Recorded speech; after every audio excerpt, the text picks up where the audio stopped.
हाँ भाई, आप सब लोगों को गुड आफ्टरनून। आज की अपनी जो क्लास होगी, इस क्लास में आज जो कुछ भी पढ़ाया जाएगा वो आने वाली सभी परीक्षाओं में एसएससी के फेवर के आधार से आपको सिलेबस का प्रिपरेशन करवाया जाएगा। भारत में दो ही संगठन है जो बड़े स्तर पर परीक्षाओं का आयोजन करवाते हैं। पहला तो है यूपीएससी, जो भारत की बड़े स्तर की परीक्षाएं करवाता है, और एक है एसएससी, जो भारत में लगभग मिडिल क्लास की जितनी भी परीक्षाएं हैं, ठीक पोस्ट तक की सिविल डिफेंस दोनों परीक्षाएं आज यही करवाता है। अगर नीचे डिपार्टमेंट की बात करें तो वो थर्ड रैंक पर आते हैं अकॉर्डिंग टू सिलेबस। उनका जो लेवल होता है किसी भी तरीके से वो थोड़ा छोटा होता है, बस फर्क इतना ही है। आज का अपना जो टॉपिक रहेगा वो न्यायपालिका के बारे में रहेगा। देखो, इस देश के संविधान में न्यायपालिका कैसे बनाई गई है, कहां से लाई गई है, क्या है न्यायपालिका का प्रावधान, तो न्यायपालिका से संबंधित पूरी कहानी इस एक वीडियो के माध्यम से और इस क्लास के माध्यम से आप सब लोगों को प्रेजेंट की जाएगी। मैं आशा करता हूं कि आप सब लोग उस कहानी को सुनने के बाद भारत की न्यायपालिका से, राज्य की न्यायपालिका से, जुडिशियरी से संबंधित जो भी क्वेश्चन है वो आपका गलत नहीं हो सकता। मुझे 10 साल के इस अनुभव ने ये महसूस करवाया है कि इस सब्जेक्ट को एक कमजोर से कमजोर बच्चे को किस तरीके से पढ़ाया, इसलिए मैं एक ऐसी सरल, मिडल और ठीक तीनों प्रकार की लैंग्वेज का कम्युनिकेशन करके आपको एक इजी से इजी भाषा में समझाऊंगा और इस तरीके से टारगेट रखूंगा कि एक ही बार पढ़ाया जाए, दोबारा आपको पढ़ने तक नौबत ना आए। भारत के संविधान में हम सारे ही जानते हैं न्यायपालिका का उल्लेख है, और इतने बड़े लोकतांत्रिक देश में न्याय सही मिलना ये थोड़ा सा संभव कम लगता है। हालांकि अपनी सरकार है, संविधान के अनुसार बहुत सारी कानून व्यवस्थाएं, बहुत सारे रूल नियम बना रखे हैं, फिर भी हमारी न्यायपालिका स्ट्रोंग नहीं है, मजबूत नहीं है। हमारे देश की सरकार ने अथक प्रयास किए हैं जो कानून की रक्षा करवाना चाहती है, परंतु आज भी भारत के बहुत सारे बैकवर्ड ऐसे राज्य हैं जहां पर कानून का पालन बहुत कम देखने को मिलता है। सरकार ने प्रयास पूरे ही किए हैं, सरकार जी जान से ताकत भी लगा रही है, कानून को स्ट्रॉन्ग भी बना रही है, परंतु फिर भी अगर मुझे एक शब्द में पूछा जाए तो वास्तविक जो न्याय होती है उसके परिणाम देखने को बहुत कम मिलते हैं। भारत के संविधान में न्यायपालिका का उल्लेख भाग 6 में है, अनुच्छेद 214 से 237 तक, यानी 214 से 237 तक न्यायपालिका है, 124 से 147 तक न्यायपालिका का उल्लेख किया गया है। हेलो, हाँ, ठीक। तो दो अनुच्छेद ध्यान रखने, एक राज्य की न्यायपालिका है और एक केंद्र की न्यायपालिका है। सिंपल सी बात है कि भारत में कई कोर्ट है।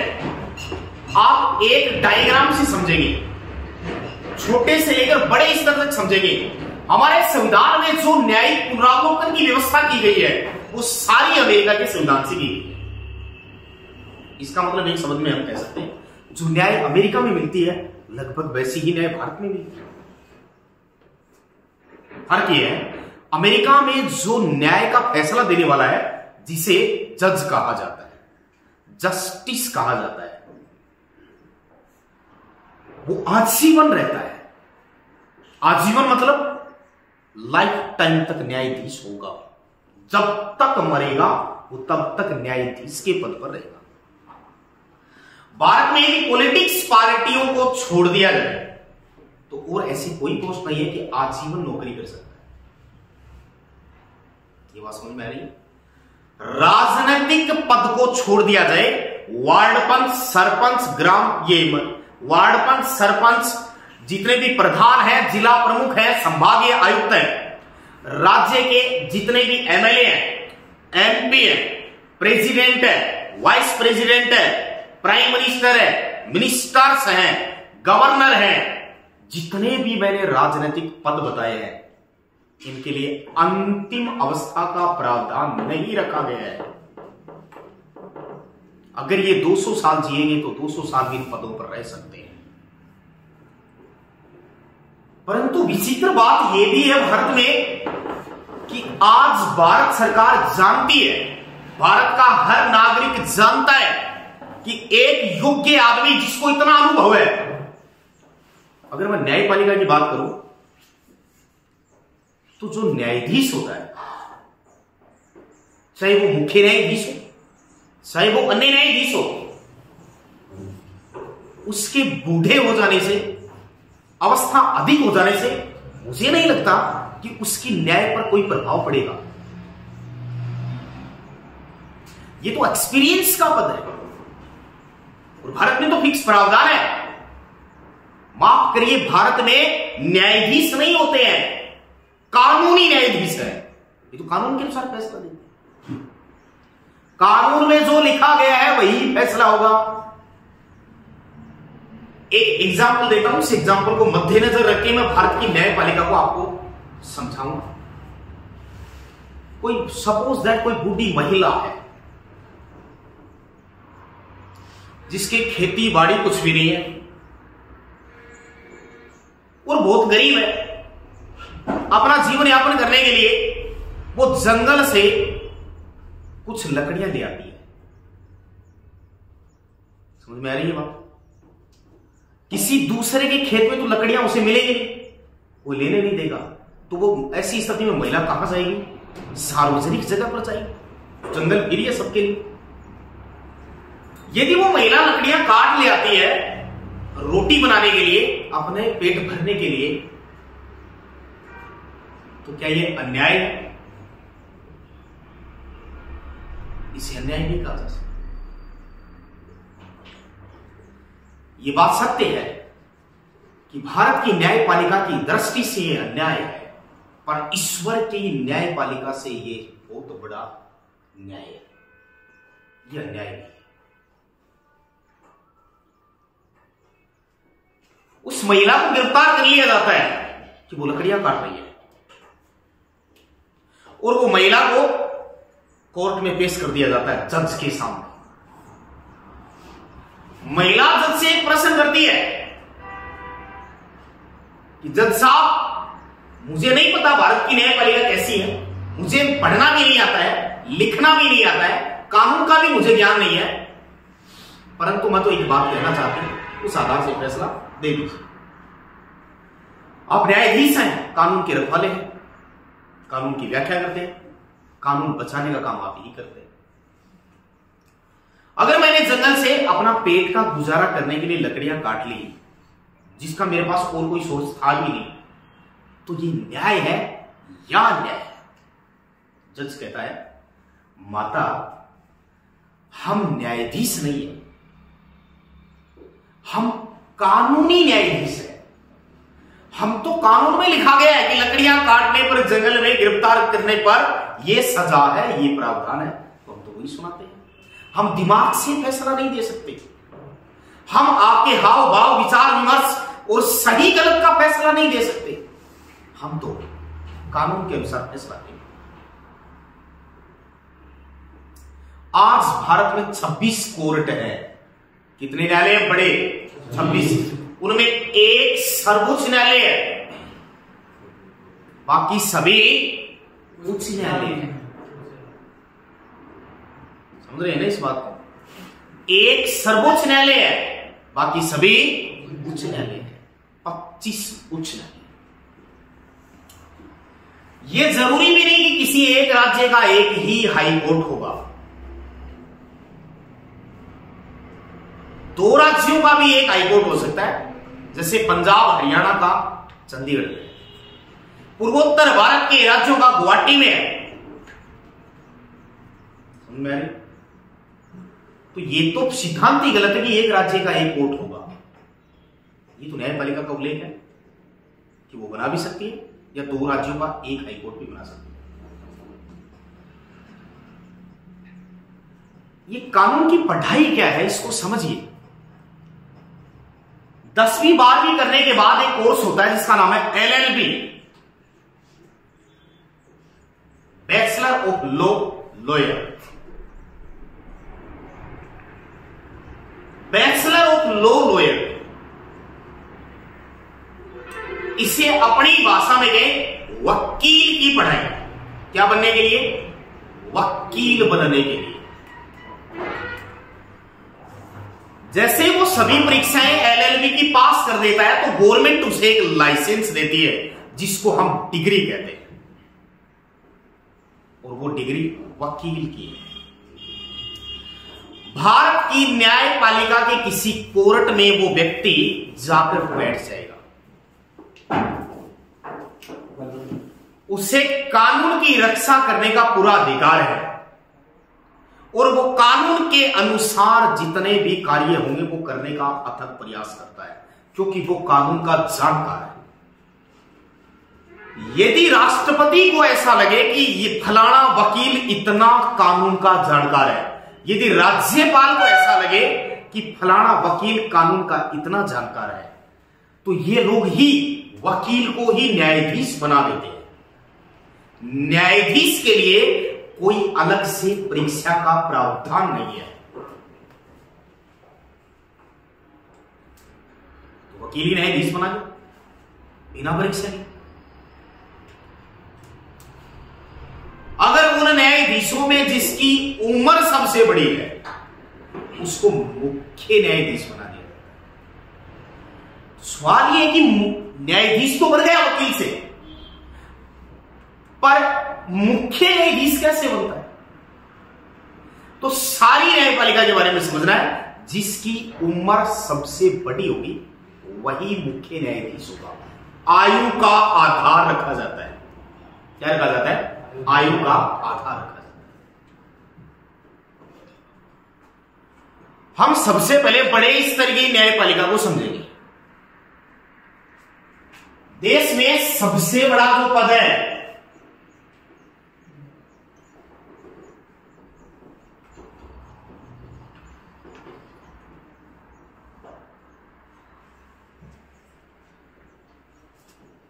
देश में सबसे बड़ा जो पद है संविधान के अनुसार वो पद राष्ट्रपति का है। किसका है? राष्ट्रपति के बाद न्यायपालिका में जो आता है वो सर्वोच्च न्यायालय आता है। कौन सा न्यायालय? सर्वोच्च न्यायालय। इसे ही सुप्रीम कोर्ट कहते हैं। सर्वोच्च न्यायालय के नीचे राज्य उच्च न्यायालय आते हैं। राज्य उच्च न्यायालय, और राज्य उच्च न्यायालय के नीचे जिला या सत्र न्यायालय आते हैं। इसके नीचे मुंसिफ या अधीनस्थ न्यायालय आते हैं।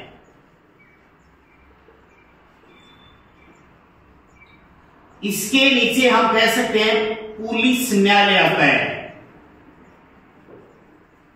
और जस्ट नीचे नीचे आता है ग्राम न्यायालय।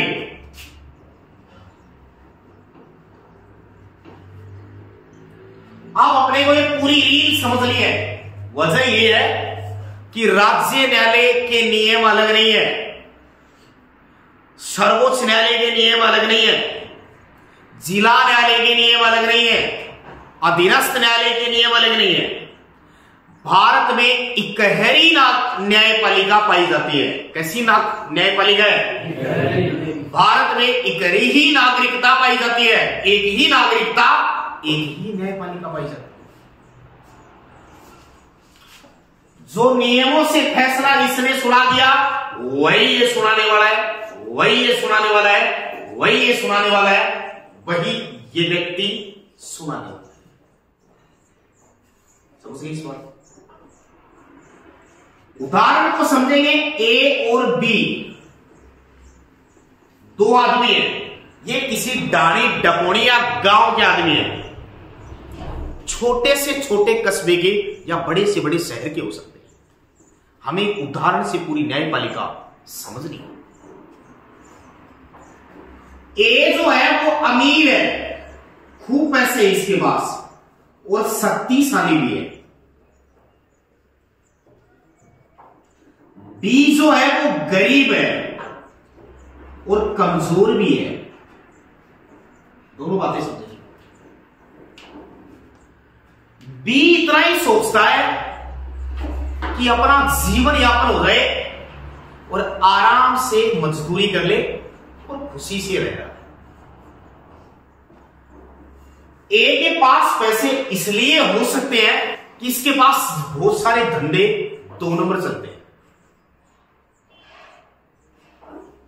बी इसको अपने अंडर में, मतलब ए है वो बी को अंडर में रखना चाहता है। मतलब ए इस आदमी को नौकरी में यूज कर रहा है, इसको जीवन का गुलाम बनाना चाह रहा है। एक दिन परेशान होकर बी और ए के बीच हो जाता है झगड़ा और दोनों के बीच हाथापाई मारपीट बड़ी हो जाती है। लेकिन शक्तिशाली ए है, गलती ए की है, बी सही है। अब बी है वो चला जाएगा सबसे पहले ग्राम न्यायालय में। यहां ग्राम न्यायालय का अर्थ यह है कि एक तो लीगल बना दिया है गवर्नमेंट ने, जैसे जयपुर के बस्सी में ग्राम न्यायालय है। ये अलग बात है कि प्रत्येक गांव में नहीं है। धीरे धीरे सरकार कोशिश कर रही है कि लगभग बड़े स्तर के गांव उसमें न्यायालय बनाया जाएगा, जिसको ग्राम न्यायालय कहते हैं। परंतु हमें उस ग्राम न्यायालय की परिभाषा को समझना आवश्यक है, जो कानून से पहले कैसा था। सामान्यतः कोई भी लड़ाई झगड़ा होता है तो इस लड़ाई झगड़े को गांव के कुछ बड़े बुजुर्ग, सम्मानित अच्छे लोग हैं, वो खत्म करने का प्रयास करते हैं।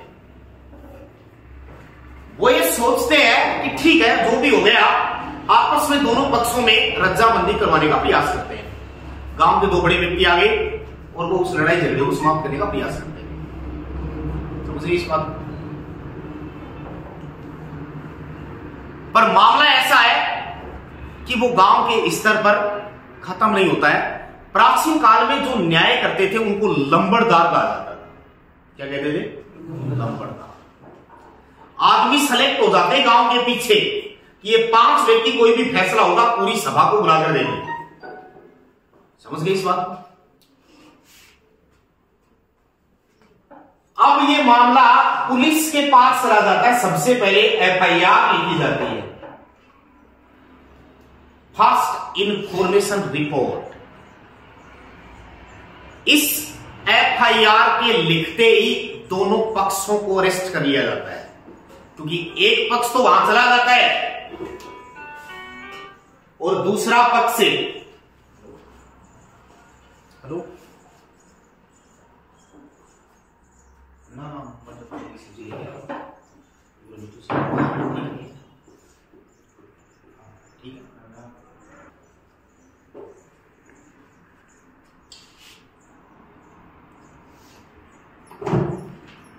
यहां तक समझ में आ गया? थोड़ा सा डिस्टर्बेंस हो गया। हम पहुंच गए थे क्योंकि पुलिस उसे एक को गिरफ्तार कर लेती है। पुलिस को अधिकार दिया गया है कि मामले का छोटे स्तर पर ही समाधान किया जाना चाहिए। दोनों पक्षों में रज्जाबंदी करवा के एक रजिस्टर होता है, उसमें साइन हस्ताक्षर दर्ज करवा लिए जाते हैं कि हमने इस मामले को समाप्त कर दिया है। कई बार क्या होता है कि मामला पुलिस के लेवल से ऊपर हो जाता है, मतलब पुलिस से सहमति से काम नहीं चल रहा है, इसलिए पुलिस इस मामले को न्यायपालिका तक पहुंचा देती है।